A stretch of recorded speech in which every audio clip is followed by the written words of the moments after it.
I find it an enormous privilege, demanding and exceedingly satisfying. I'm not sure that every mediator would welcome getting involved in this kind of case. I remember I spoke at a CEDR forum years and years ago, and I presented a case study, and I was followed by someone who had been dealing with a commercial outfall from one of the foot and mouth disease things, a very experienced mediator. He said, I used to say I probably thought it was unlikely I'd ever do any clinical negligence claims. Having heard Tony's presentation, I can now tell you I shall never do clinical negligence claims as a mediator.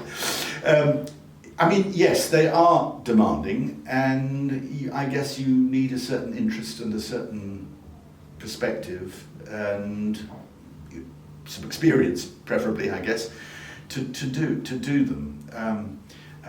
But they are hugely satisfying, and it is a process of reconciliation in many ways, not always overt, but there's no doubt about it that you offer people the opportunity of putting an end to what is often for claimants a slightly daunting, or probably very daunting process in which they spend most of the time completely out of control.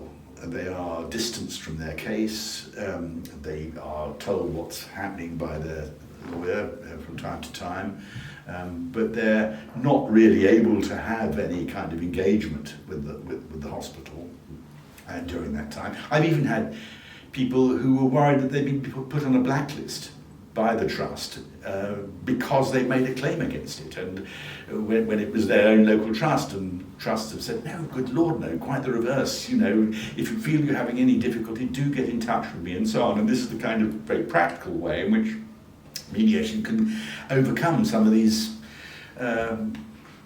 unexpected fears.